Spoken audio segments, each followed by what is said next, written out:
오늘 우리가 13절로 22절 욥의 말을 계속해서 보지요. 인간 실존적인 입장에서 욥도 한 인간이기에 인간이 처해 있는 실존적인 상황 속에서 자기의 고난에 대해서, 그 고난을 겪는 이유가 무엇인지에 대해서 계속해서 하나님께 자기의 생각, 자기의 느낌을 말하고 있습니다. 특별히 욥이 겪고 있는 그 고난을 느끼는 강도가 참으로 크다라고 하는 것을 보게 되죠. 그래서 22절 말씀에 보면 그 강도, 그 욥이 느끼는 이 고난을 아픔이 어떤 것인가라고 하는 걸 그대로 표현해 주는 말씀이 있습니다. 22절 보면은요, 살이 아프고 영혼이 애곡합니다. 이런 표현이 나오죠. 예. 하나님은 그 인생의 죄악을 살피시고 그에게 고난을 주시지만 그것을 겪고 나아가는 그 한 인생은 살이 아프고 영혼이 울다, 이렇게 말합니다. 살은 육체지요. 곧 육체는 우리 인간의 실존, 우리 인간의 연약함을 표현해 주고 있습니다. 그만큼 인간, 욥, 그 인간의 실존이 아프고 힘들다라고 하는 거예요. 그리고 하나님을 향한 우리 영혼의 깊은 탄식이 그 고난 때문에 생겨나고 있다. 욥은 이렇게 하나님을 향해서 고백하고 있다라고 하는 거죠. 이렇게 욥은 그 하나님 주시는 고난 앞에서 인간 욥, 자기 자신의 연약함과 또한 하나님을 향한 깊은 간구하는 마음, 어떻게든지 하나님을 다시 붙잡고 싶은 마음이 사실은 공존하고 있는 것을 오늘 말씀 속에서 볼 수가 있어요. 살이 아프고 내 영혼이 이 고통 때문에 울고 있지만 그럼에도 불구하고 어떻게 해서든지 이 고난의 이유를 알고 그걸 통해서 하나님 앞에 바로 서고 하나님을 붙잡고 나아가는 믿음의 사람이 되기를 간절히 원하는 욥의 마음이 오늘 말씀 속에 그대로 드러나고 있는 걸 보게 됩니다. 우리들도 그렇지 않습니까? 우리의 연약함 때문에 탄식합니다. 자기 자신의 부족함 때문에 사실은 하나님 앞에 참 부끄러움을 많이 느낍니다. 그렇기 때문에 때로는 늘 하나님을 향해서 일정한 거리를 두고 신앙생활하는 분들을 볼 수가 있어요. 오히려 부족하고 연약하면 하나님 나 부족합니다라고 하는 걸 인정하면서 하나님 앞에 확 달려나가 하나님 품에 팍 안기면 좋겠는데, 하나님 발 아래 엎드려 도와달라고 외치면 좋겠는데 오히려 그 연약함과 부족함 때문에 하나님과 일정한 거리를 둬요. 가까이 가질 않아요. 그냥 멀리서 바라보는 신앙생활하는 분들이 있어요. 이런 마음 가지고는 우리가 신앙생활을 잘할 수도 없고, 또한 그 하나님의 크신 사랑 안에 푹 잠겨서 은혜의 생활 우리가 참 깊이 해나갈 수 없다라고 하는 것이죠. 그렇기 때문에 사실은 우리는 그런 하나님을 멀리서 바라보는 마음 속에 숨겨져 있는 그 깊은 우리 영혼의 울음을 인식할 수 있어야 됩니다. 욥도 그렇게 하고 있지 않습니까? 어떻게든지 이 고난 속에서도 그럼에도 불구하고 하나님 붙잡고 회복되고 싶어하는 마음이 공존하고 있다라고 하는 거예요. 그렇기 때문에 오늘 말씀에서 하나님께 욥은 간절히 요청합니다. 인간인 욥, 이 인간 욥의 연약함으로 인해 하나님 믿고 의지하는 것이 무너지지 않도록 하나님 날 좀 도와달라고 부탁합니다. 하나님께 피하길 원하는데 하나님 제가 이 피할 길을 하나님께 부탁하오니 내가 하나님께 요청하는 이 나의 피할 길을 좀 들어주셔서 이 고난의 소나기가 지나간 다음에 하나님 앞에 다시 나와 설 수 있도록 도와달라고 말합니다. 자, 그럼 욥이 하나님 앞에 그냥 멀리 서서 바라보는 것이 아니라 조금 더 가까이 나아가기 위해 하나님께 부탁하는 피할 길이 무엇입니까? 13절 말씀 속에 그 내용이 나오는 것을 우리가 보게 됩니다. 자, 우리 13절 같이 한번 읽어볼까요? 같이 읽습니다. 주는 나를 수월에 감추시며 주의 진노를 돌이키실 때까지 나를 숨기시고 나를 위하여 규례를 정하시고 나를 기억하옵소서. 아멘. 이 13절은 두 가지로 나누어집니다. 피할 길이긴 한데 그 피할 길을 통해서 하나님 앞에 또한 다시 서기를 원한다라고 하는 이 두 가지 내용이 담겨져 있어요. 자, 그럼 욥이 원하는 피할 길이 무엇인가? 이 13절의 앞부분에 나오는 내용입니다. 앞부분을 잘 보시기 바랍니다. 주는 하나님 말씀, 나를 욥을 말합니다. 수월에 감추시고 숨기소서 이렇게 말합니다. 이 진노, 이 고난이 지나갈 때까지 수월의 나를 감춰달라고 욥은 부탁합니다. 이 수월은 무엇입니까? 간단히 말하면 무덤입니다. 죽은 자가 가야 할 곳입니다. 그런데 살아있는 욥이 이 수월, 무덤에 내려가겠다라고 말합니다. 거기에 좀 숨어 있기를 원한다라고 하나님 앞에 부탁하고 있습니다. 욥이 원하는 피할 길은 무엇입니까? 바로 이 무덤에 내려가 하나님 눈에 띄지 않고 이 고난이 다 지나갈 때까지 거기에 내려가 감춰져 있는 신앙으로 숨어 있는 인생으로 살아가기를 원한다라고 하는 거죠. 알 수 없는 고난이 끝날 때까지 그 수월에 자기 자신이 내려가 있기를 원한다라고 말합니다. 그런데 여러분, 하나님이 수월의 하나님이십니까? 죽은 자의 하나님이십니까? 어둠의 하나님이십니까? 아니지요. 다윗이 고백한 하나님, 특별히 시편 18편 2절에 나오는 하나님은 이 수월의 하나님이 아니십니다. 이 시편 18편 2절에서 정말 어렵고 힘든 삶을 살았던 다윗은 이렇게 고백합니다. 여호와는 나의 반석이시요 나의 요새시요 나를 건지시는 이요 나의 하나님이시요 내가 그날에 피할 나의 바위시요 나의 방패시요 나의 구원의 뿌리요 나의 산성이시니라 이렇게 말합니다. 나의 하나님, 나의 하나님. 그래서 나의 다윗이 경험했던 그 하나님의 모습을 쭉 열거합니다.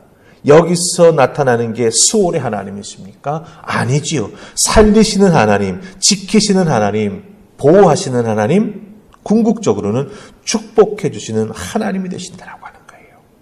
즉 성경에 나타나는 하나님은요, 어둠의 하나님, 수월의 하나님이 아니십니다. 하나님은 살리시는 하나님, 지키시는 하나님, 하나님의 자녀들을 보호하시는 하나님이 되어주신다라고 하는 거죠. 그래서 삶의 평안과 안전을 주시는 분이 하나님이십니다. 그런데 욥은 하나님이 욥 자신을 찾으시고 고난 속에 처하도록 자기 자신의 죄를 찾으시고 그 죄의 결과를 물으시는 분이기 때문에 오히려 지금 하나님에게서 벗어나고 싶은 거예요. 하나님은 그렇게 나에게 죄를 찾으시는데 그것 때문에 내가 지금 고난을 당하고 있는데 내가 그것이 잘 받아들여지지 아니하고 이해가 되어지지 않는다라고 하는 거죠. 그래서 잠시 하나님에게서 벗어나고 싶어 한다라고 하는 거예요. 그래서 수월에다가 나를 감춰달라 이렇게 말합니다. 근데 수월이 어떤 곳입니까? 죽은 자가 가는 곳. 하나님 없이 죽은 자가 가는 곳입니다. 14절에 보면은 욥도 수월에 한번 내려가면 자기 자신이 돌아올 수 없음을 압니다. 14절에 뭐라고 말합니까? 장정이라도 죽으면 어찌 다시 살리이까? 이렇게 말하고 있지 않습니까? 그럼에도 불구하고 수월에 숨겠다는 건 그만큼 자기 자신이 겪고 있는 현재의 고난의 상황이 고달프고 힘들기 때문이죠. 이것 때문에 지쳐있는 욥의 모습을 우리가 발견하게 된다라고 하는 거예요. 그럼 이렇게 욥이 수월에 내려가 숨고 하나님의 낯을 피하려고 하는 게 욥의 진짜 마음일까요? 하나님 안 보려고 하는 게 욥의 진짜 마음일까요? 아닙니다, 여러분. 어떻게 해서든지 하나님을 붙잡고 의지하고 살아가려고 하는 게 욥의 마음이에요. 13절 뒷부분에 욥의 그 진짜 마음이 나옵니다. 뭐라고 되어 있습니까? 수월에 나를 숨기셨다가 그 다음에 나오는 표현 나를 위하여 규례를 정하시고 나를 기억하옵소서 이렇게 말합니다. 여기서 규례라고 하는 표현이 쓰였는데 여기서 이 규례라고 하는 표현은 파서 조각을 새겨놓는 표식을 의미합니다. 하나님 말씀을 뜻하는 규례가 아니에요. 규례를 정하시고라고 하는 이 단어가 가지고 있는 조각을 파서 새겨놓는 표식을 의미한다라고 할 때 여기서 우리가 규례를 무엇으로 이해할 수 있냐 하면 정해진 때, 즉 자기 자신을 수월에 내려놓았다가 정해진 때가 되면, 기한이 차면, 이 고난이 다 지나가고 나면 그때 나를 기억해 달라라고 말하고 있습니다. 즉 욥은 하나님에게서 영원히 떠나고 하나님께 영원히 잊혀진 존재가 되는 것을 소망하지 않고 있습니다. 고난으로 인해 하나님 앞에서 피하고 싶은 마음은 정말 많이 있지만 그렇다고 하나님 앞에서 완전히 잊혀진 존재가 되고 싶어하는 것도 절대로 아니라고 하는 거예요. 여러분, 이 13절 뒷부분의 이 말씀 잘 보시고 잘 기억하셔야 됩니다. 욥은 자기 자신을 숨기시는 주체, 그리고 자기 자신을 그 수월에서 기억하고 풀어주시는 주체가 하나님이심을 말해주고 있습니다. 나를 숨기시고 나를 기억해 주시옵소서. 누가 기억해 달라는 거예요? 하나님이 나를 기억해 달라고 하는 거예요. 이런 욥의 고난 모습 속에서 고난으로 인해서 욥이 흔들리고 있음을 볼 수 있습니다. 하지만 분명한 것은 무엇입니까? 하나님에 대한 소망을 여전히 그 고난 중에서도 이 고난의 의미를 나에게 깨달아 알게 해주시고 이 고난을 딛고 다시 일어설 수 있는 믿음의 사람으로 회복시켜 주실 분은 하나님 한 분밖에 없다라고 하는 것을 욥은 딱 붙잡고 있는 거예요. 그런데 고난 때문에 힘드니까 사실은 지치고 흔들릴 때가 순간순간 자기에게 다가오고 있음을 이 13절을 통해서 우리에게 보여주고 있다라고 하는 것이죠. 여러분, 우리들도 때로는 신앙생활에서 실망하고 때로는 스스로 낭망하고 때로는 스스로 시험에 들어서 그렇지 않습니까? 그런 경우가 많지요. 예.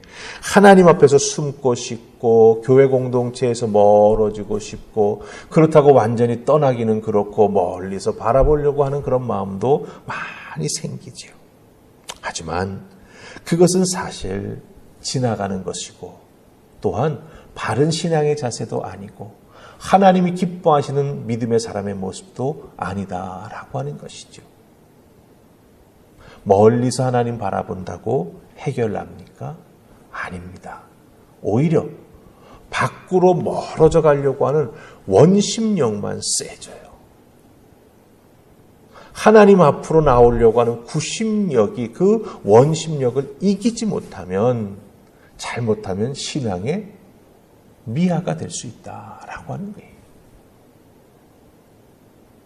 그래서 욥은 신앙의 미아가 되는 것보다는 이 고난 속에서 하나님께 숨고 싶은 마음, 하나님 앞에서 조금은 멀어지고 싶은 마음이 있음에도 불구하고 그 원심력을 이겨나가는 하나님께로 가까이 가려고 하는 구심력을 절대로 포기하지 아니하고 그 구심력을 잘 지켜나가려고 이 고난 속에서도 하나님 앞에 고백하고 있다라고 하는 것이죠.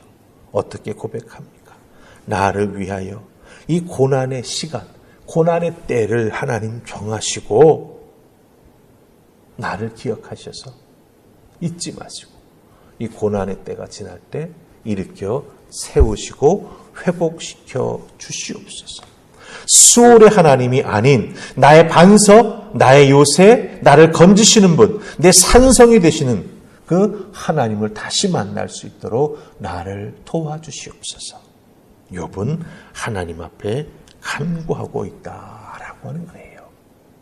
우리 하늘파평교회에 속해 있는 모든 믿음의 식구들에게 오늘 이 13절의 말씀은 분명히 이야기합니다. 나를 수월에 감추어 달라고 고백할 만큼 힘들 때가 있지요. 그러나 수월에 완전히 갇혀버리면 끝입니다. 그렇기 때문에 여러분 이런 간구는 하나님 앞에 하지 마세요. 오히려 우리의 하나님은 수월의 하나님이 아니라 산자의 하나님, 우리를 돌보시고 축복하시는 아버지가 되어주심을 믿으시면서 다윗이 시편 18편 2절에서 고백했던 것처럼 하나님은 나의 반석이십니다. 하나님은 나의 피할 바위이십니다. 나를 막아주시고 지켜주시는 나의 방패이십니다. 그러니 저는 하나님 앞에 나를 기억해 달라고, 이 고난을 이겨나갈 수 있도록 하나님 나를 지키시고 보호해 달라고 기도하며 간구합니다. 이렇게 하나님 앞에 더욱더 간절함으로 나아가는 여러분들 되시고, 특별히 고난 중에 하나님을 더욱더 깊이 만나고 싶고 더 큰 사랑 깨달아 알게 해달라고 하나님 앞에 매달리는 하나님의 자녀들 다 되실 수 있기를 주님의 이름으로 축복합니다. 아멘. 우리 기도하십시다. 좋으신 하나님 감사합니다. 오늘도 이 새벽 욥의 말씀을 통해서 우리의 신앙생활 속에 어렵고 힘들 때 나를 수월에 감춰달라고 말하는 욥의 마음도 있음을 고백합니다. 또한 그럼에도 불구하고 하나님의 은혜와 사랑을 더욱더 깊이 깨닫고 하나님의 은총을 덧입기를 소망하는 마음도 공존하고 있음을 고백합니다. 어느 것이 이겨야 되겠습니까? 수월에 내려가려고 싶어하는 마음이 이길 때 우리는 하나님에게서 점점 더 멀어집니다. 오히려 그 수월에 내려가고 싶은 그 마음을 이기고 하나님께 더욱더 가까이 나아가기를 원하는 하나님을 향한 구심력의 신앙이 늘 승리하는 우리가 되게 하여 주시옵소서. 그 좋으신 하나님의 은혜가 얼마나 귀한 것인지 우리는 깨달아 알고 있기에, 맛보아 알고 있기에 그 은혜, 그 사랑을 향하여 어렵고 힘들 때 오히려 한 걸음씩 더 가까이 나아가는 하나님의 자녀들 다 될 수 있도록 우리 하나님 격려해 주시고 손 내밀어 붙잡아 이끌어 주시옵소서. 그 은혜로 살아가는 오늘 하루가 되기를 소망하옵고 예수님 이름으로 기도하옵나이다. 아멘.